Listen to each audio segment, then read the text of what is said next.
हाँ जी, नमस्कार। उम्मीद है ठीक होंगे आप। अभी आपके सामने जो चर्चा करने जा रहा हूं मैं जिस विषय की, ये इतिहास की बुक है, जो कि आपने थंबनेल पे बाहर देखा होगा कि मूल 20 किताबों में से इसका डेटा लिया गया है।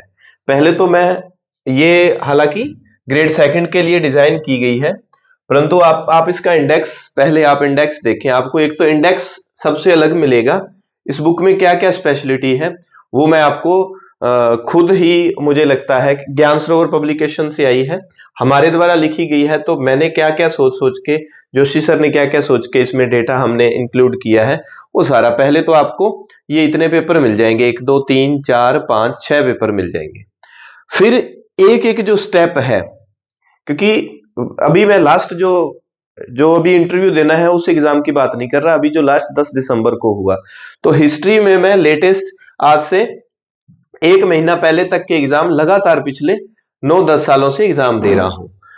और सिलेक्शन के बाद भी मैं यानी कि आपको बताऊं तो एग्जाम दे रहा हूं, तो मेरा जितना भी अनुभव था मैंने इसमें लगाया है। सबसे पहले मैं चर्चा करूंगा इस बात की, ये लो आपके सामने किताबों का जिक्र, कि इस मैटर को लिखने के लिए जो है क्या मेहनत की गई है, आप अंदाजा लगा लेंगे।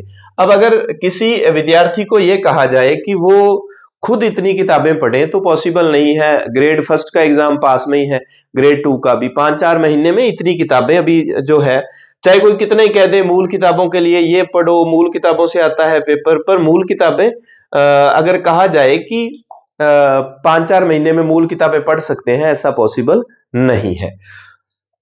यहां एक बुक का जिक्र आपने, इनमें से जो इतिहास के विद्यार्थी हैं, क्योंकि इस वीडियो को जो स्पेशली इतिहास फर्स्ट ग्रेड की तैयारी करते हैं, या सब्जेक्ट अलग है, जीके में मॉडर्न हिस्ट्री पूरी जोड़ दी गई है, जो वो वाला पार्ट सारा इसमें मिलेगा आपको। वो फर्स्ट ग्रेड के जीके में जो पेपर जोड़ा गया है, तो इस बुक में डायरेक्ट दिया गया है आधुनिक भारत का इतिहास, ये हिंदी ग्रंथ अकादमी की सारी एकेडमिक बुक्स है, इससे कॉपी पेस्ट किया गया है फर्स्ट ग्रेड का सिलेबस डायरेक्ट ही, जो जीके वाले पार्ट में वो भी हमने इसमें ये देखो इस बुक की हेल्प ली है मैंने। तो यहां आप देख रहे हैं ये सारी की सारी ऑथेंटिक बुक्स है, यानी कि ये कौन सी है, ये हिंदी ग्रंथ अकादमी की है या एनसीईआरटी है। इसको आप अगर इतिहास के विद्यार्थी जानते होंगे, अन्य विषयों के विद्यार्थी जिनका इतिहास विषय नहीं रहा, तो वो इससे रूबरू नहीं होंगे।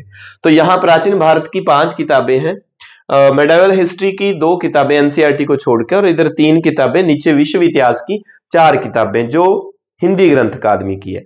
इसके अलावा कक्षा 6 से लेकर 12 तक इतिहास की जितनी किताबें लेटेस्ट चल रही है, 6 7 8 में है, और 9-10 में भी थोड़ा थोड़ा वर्ल्ड हिस्ट्री और इंडियन हिस्ट्री का मैटर मिल जाता है, फिर 12th में मिलता है।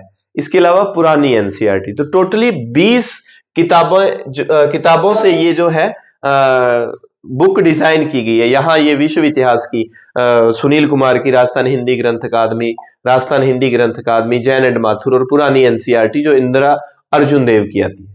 अब इतनी किताबों से ये डेटा तैयार किया गया है। इसकी स्पेशलिटी, मैं अगर इस बुक की स्पेशलिटी मैंने अगर बतानी हो आपको, तो वो क्या बताऊंगा, इन हिंदी ग्रंथ की अकादमी की 20 किताबों में से, मूल किताबों में से 232 पेज में ये बुक तैयार हुई, जिसमें से 10 एक पेज जो है वो पेपर वगैरह और उसके हैं। आप ये मान लो 220 पेज में बुक तैयार हुई है। 20 किताबों को 220 पेज में समेटना, इसके लिए कितनी मेहनत लगी होगी आप अंदाजा लगा सकते हैं।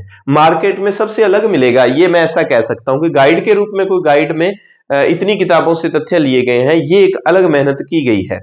तो ये ग्रेड 2 के लिए डिजाइन की गई है। अब ग्रेड 1 में जिनका हिस्ट्री विषय है, वो एक बार जरूर देख ले। मैं असिस्टेंट प्रोफेसर के जो एग्जाम में प्रश्न आए, जो कि अभी मैं दे के आया हूं, जो पेपर ठीक हुआ, अच्छा हुआ वो पेपर, उसके बाद मैंने, क्योंकि अभी इंटरव्यू देना, तो इंटरव्यू के लिए कुछ बुक्स पढ़ी, तो तब जाके पता चला, मैं खुद भी हिंदी ग्रंथ अकादमी की इतनी किताबें मैंने नहीं पढ़ी थी। सिलेक्शन से पहले भी, सिलेक्शन के बाद भी एक दो किताबें ही पढ़ पाते हैं, सच बताऊं तो। फिर मैंने उन किताबों को देखा, तब मैंने क्या किया है कि उसमें से सारा सार तैयार करके जितना मैटर इसमें डाला जा सकता था, फिर उस मैटर को लास्ट में सारणियों में बदला है। अगर आप यहां देखेंगे सारणियां, ये फ्रांसीसी क्रांति है लास्ट में जो है, तो यहां आप देखेंगे कि उनका विवरण और क्रांति से संबंधित है, यूं एकदम घटनाओं को क्रमानुसार लगाया गया है और इससे हुआ क्या, ये बात और उसके विवरण में सारी बातें ऐसे इस तरह से डिजाइन की हुई है, डाली हुई है। फिर अगर बात की जाए इसी तरह, अगर मैंने यहाँ, क्योंकि ये पीडीएफ दिखाने के लिए डिजाइन की गई है, क्योंकि इस पीडीएफ को अभी वायरल करेंगे हम, जो स्टूडेंट्स नए जुड़े हैं, तो मैं हिस्ट्री के जो टेस्ट सीरीज इन मूल किताबों से चल रही है उसके बिल्कुल निःशुल्क व्याख्या यहाँ पर दे दी जाएगी, आपको यूट्यूब पे करवाया करूंगा।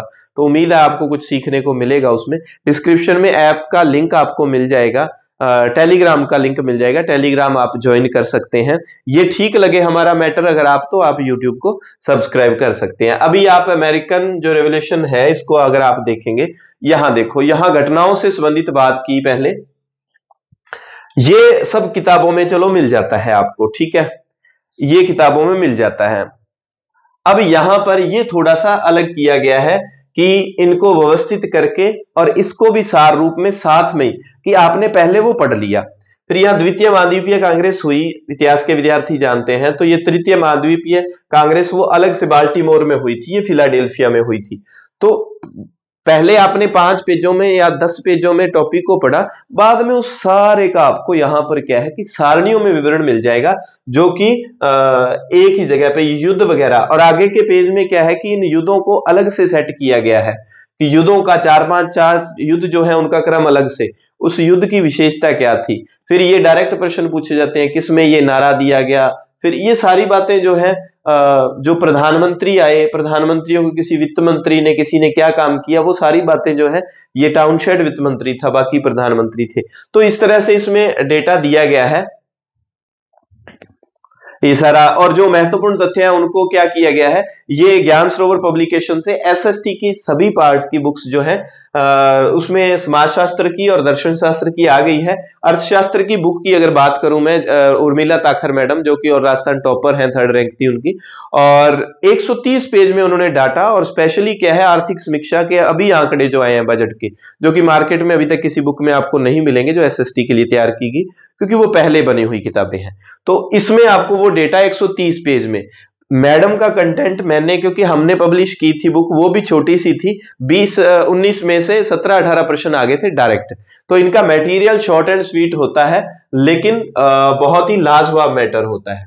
ये टॉपिक फर्स्ट ग्रेड में भी जुड़ा है, और इस बुक की जिसकी मैं बात कर रहा हूं, राम लखन शर्मा, तो राम लखन शुक्ल, इसमें से डेटा खूब सारा मैंने लिया है। तो ये सार रूप में सारणी भी आपको एक तरफ से यहां मिल जाती है, ऊपर जो डेटा है उसको, जो सत्य असत्य कथन कारण के प्रश्न बनते हैं, तो वो ये यहां आप देखेंगे कि क्रांतिकारी गतिविधियां, तो दोनों चरण हमारे से पूछे जाते हैं, ग्रेड 1 के जीके में भी, हिस्ट्री सब्जेक्ट वालों को भी, और एसएसटी वालों को भी मैं बता दूं।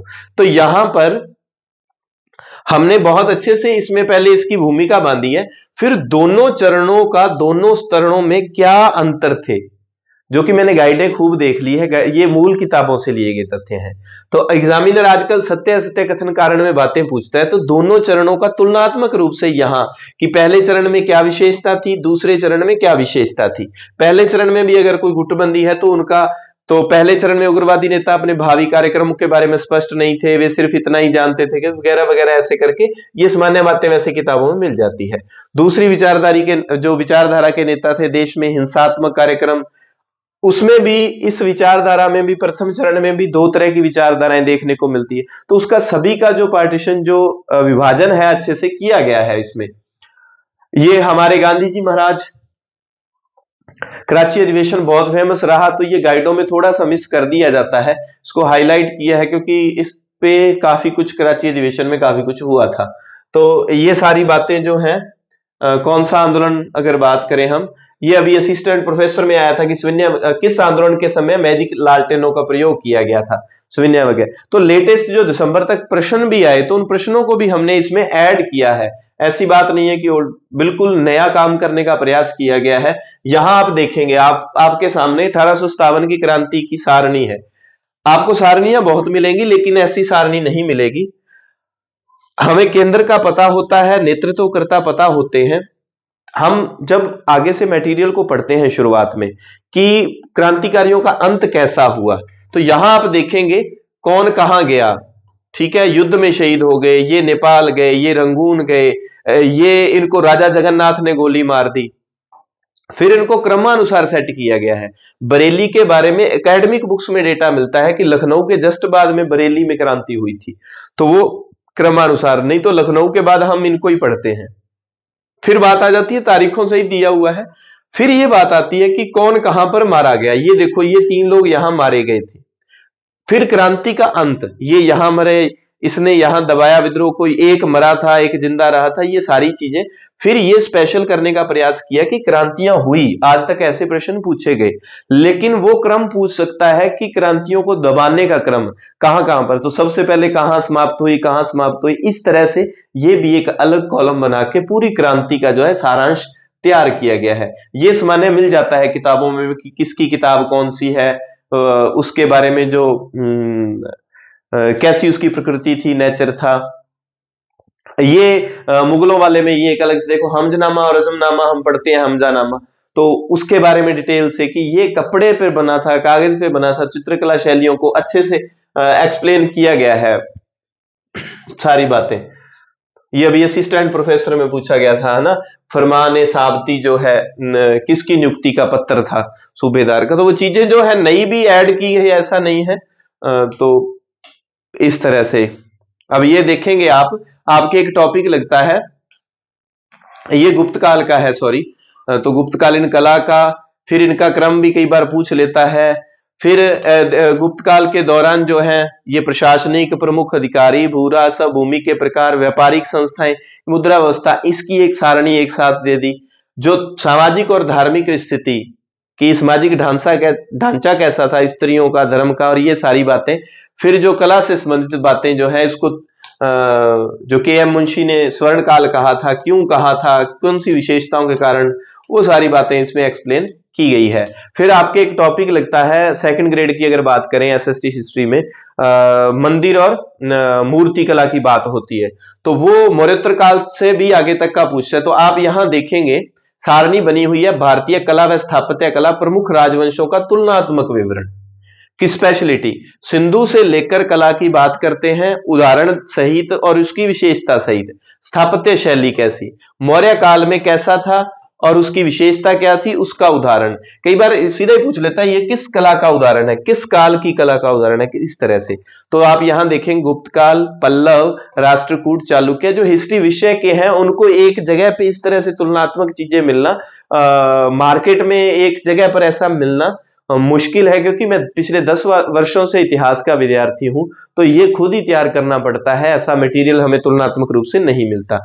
तो यहां आप देखेंगे थोड़ी बहुत क्या है कि कोई ऐसे शाब्दिक त्रुटि, कहीं बिंदी नहीं लगी हो, टिप वगैरह वगैरह ना, अर्धचंद्र बिंदु, बाकी तथ्यों की प्रमाणिकता का पूरा ध्यान रखा गया है, क्योंकि हमने सहारा एकेडमिक मूल किताबों का ही सारा का सारा लिया है। तो यहां आप देखेंगे ये दंड की व्यवस्था को अलग से, मौर्यकालीन अधिकारियों का तुलनात्मक व्यवस्था, दंड व्यवस्था, न्यायिक व्यवस्था, जो भी था, तो ये इधर प्रशासन की बात को अच्छे से एक्सप्लेन, ये आम गाइडों में मिल जाता है, ये कोई अपनी गाइड में स्पेशल नहीं है। तो स्तंभ लेखों के बारे में हम आज तक 8 जो है शिलालेख पढ़ते हैं कि 8 स्थानों से मिले थे 14 लेख। तो बाद में अभी धीरे धीरे ये हमें आंकड़े, ये 12वीं की बुक में मैप दिया गया है, तो वहां पर कंधार और सन्नति को भी ये गाइडों में मिल जाता है, ऐसी बात नहीं है ये, क्योंकि ये पुराना तथ्य है तो गाइडों में मिल जाता है। ये अपने YouTube चैनल का बताया, ये अपना ऐप है जहां पर इस बुक की, पूरी बुक की टेस्ट सीरीज बतानी जरूरी बात मैं भूल गया, निःशुल्क SS एजुकेशन ऐप पर करवाई जाएगी और उसमें व्याख्या सहित हल। इसके अलावा जो है जीके का पहला टेस्ट YouTube पर अपलोड कर दिया है, टेलीग्राम पर उसकी आपको PDF मिल जाएगी व्याख्या सहित, जो कि सेकंड ग्रेड जीके वाले पार्ट को एक ही कंपटीशन एग्जाम पर एक समय अपने हमारे काम करते हैं अपने, और उसमें ऑथेंटिक बुक से वो टेस्ट सीरीज डिजाइन की जाती है और उसका जो है व्याख्या सहित आपको सॉल्यूशन भी मिल जाता है ऐप पर। तो इस तरह से ये धर्मों के बारे में अगर बात करेंगे, आप ये देखो बौद्ध धर्म और जैन धर्म में अंतर देखना आप, अनीश्वरवादी, अनात्मवादी, अनीश्वर है लेकिन आत्मा में विश्वास है। यहां देखो पुनर्जन्म में मान्यता है लेकिन कर्म फल के आधार पर, इधर कर्म बंधन के आधार पर। ये देखो व्यवहारिक है, ये कठोर है, तो इस तरह से निर्वाण है, कैवल्य है, क्षणिकवाद, और ये पता होता है। तो ये ऐसे अंतर, छोटे छोटे अंतर, बहुत ही बारीकी से काम किया गया है इस पर। ये सारे संवाद जो है वो एक जगह डिजाइन कर दिए गए, जो महावाक्य थे वो एक जगह डिजाइन कर दिए गए, ये सारे के सारे जो इंपॉर्टेंट लगे, तो इन चीजों को इस तरह से डिजाइन किया गया है, जो थोड़ी सी कलाकारियां इसमें की गई हैं। अगर आप अब ये असिस्टेंट प्रोफेसर में प्रश्न, ये पेपर आया था, ये वाला पार्ट जोशी सर ने लिखा, तो मैंने देखा कि सीधा उन्होंने पूछा था कि सिंधु घाटी सभ्यता में कौन कौन से पेड़ों की पूजा की बात की गई थी। उसमें पीपल था, बबूल था, नीम था, खजूर था। अब वहां कंफ्यूजन हो जाती है कि पीपल और बबूल की पूजा, नीम खजूर तक कहां जाते हैं। ये देखो, वृक्ष पूजा अलग से कॉलम है और इतने वृक्षों की पूजा होती थी मोहरों पर, नींबू, नीम, खजूर, ताड़, केले, पौधे, ये सारे के सारे। तो ये ऑथेंटिक, ये मैं नहीं कह रहा कि हमने हमें कोई ऊपर से आमद हुई और हमने लिख दिया। ऑथेंटिक किताबों से एग्जामिनर डेटा उठा रहे हैं, और उन किताबों से हमने कोई भाषा भी ऐसा नहीं कि इधर उधर से ज्यादा कलाकारियां कर दी, किस चीजों को आसान करने के लिए थोड़ा सा उसको शॉर्ट में जरूर किया होगा। बाकी क्या है कि ऐसा ध्यान रखा कि मूल जो कथन है, मूल पंक्तियां हैं, उसका अर्थ का कोई अनर्थ, ऐसा जो चीजें बहुत इंपॉर्टेंट है उसको बोल्ड करके हाईलाइट किया गया है और अंडरलाइन किया गया है। 12वीं तक की अभी जो बुक चल रही है, यानी कि आपको अलग से एनसीईआरटी वगैरह कुछ भी पढ़ने की जरूरत नहीं, पुरानी और नई दोनों एनसीईआरटी को इसमें इंक्लूड किया गया है। उम्मीद है आपको ये, इसकी पीडीएफ जो है ना, 30 पेज की पीडीएफ, डिस्क्रिप्शन में टेलीग्राम का लिंक आपको मिल जाएगा, संतवीर सर, वहां पर आप देख सकते हैं। वहां आपको टेस्ट भी वो मिल जाएगा। और इसके अलावा जीके में जो पार्ट है आपके, जीके वाला काफी सारा पार्ट, जो उसको एकेडमी किताबों से राजस्थान वाले हिस्ट्री के जितने भी हैं उसके नोट्स भी आपको टेलीग्राम में मिल जाएंगे, इसी यूट्यूब पर मैंने पढ़ाए हुए हैं। तो ये मुझे स्पेशल ये जो लगा, ये जो इंडेक्स आप यहां पर देख सकते हैं कि कौन कौन से मुख्य मुख्य बिंदु हैं, और एग्जामिनर मुख्य बिंदु की पंक्तियों से ही आगे जाके क्या है क्वेश्चन बनाता है। तो इस तरह से ज्ञान सरोवर पब्लिकेशन से किताब आ रही है। किताब आ कब रही है, यहां अगर कोई संपर्क करना हो, मेरा नंबर भी दिया गया है। ज्ञान सरोवर पब्लिकेशन लेटेस्ट जो उभरता हुआ एक पब्लिकेशन, और इसमें एसएसटी वाले पार्ट की सभी किताबें शॉर्ट एंड स्वीट मूल किताबों से तैयार किया गया मटेरियल। ज्योग्राफी की बुक अभी इन दिनों काफी चर्चा में रही थी, फिर ढाका सर का अभी सॉल्यूशन का, एसएसटी का जो पेपर सॉल्यूशन है, खूब सारे वो पेपर सॉल्यूशन तो पीवाईक्यू सभी विद्यार्थियों के पास होने ही चाहिए। और अर्थशास्त्र की बुक आ चुकी है, मार्केट में उपलब्ध है। इतिहास की बुक एक दिन रुक के मार्केट में उपलब्ध हो जाएगी। आप, मैं ये नहीं कहूंगा कि किताब लें, आप एक बार जब भी बुक शॉप पे जाएं, आप मैटर को देखें, आप मेहनत को देखें, फिर आप अपना फीडबैक जरूर दें। और इस किताब को मैं आपको, इस किताब के टेस्ट यूट्यूब पर फ्री में उपलब्ध करवा दूंगा, और ठीक ठाक अच्छा रिस्पांस मिला अगर बच्चों का, तो फिर ये किताब मैं आपको पढ़ा भी दूंगा। मॉडर्न हिस्ट्री वाला उनके भी लगता है, अपने जीके में भी लगता है फर्स्ट ग्रेड के, तो उसमें भी काम आ जाएगा, सब्जेक्ट वालों के भी काम आ जाएगा, एसएसटी में भी। तो फिर ये मैं आपको पढ़ा दूंगा। अगर ठीक लगे विद्यार्थी हित में, इस पोस्ट को, इस वीडियो को जरूर शेयर करना, और ठीक के साथ बहुत बढ़िया लगे, अच्छा लगे और अच्छा लगे, तो फिर आप क्या कर सकते हैं, चैनल से जुड़ सकते हैं, सब्सक्राइब कर सकते हैं, अन्यथा आप नजरअंदाज भी कर सकते हैं, ये आपकी मर्जी है। धन्यवाद। जय हिंद, जय भारत।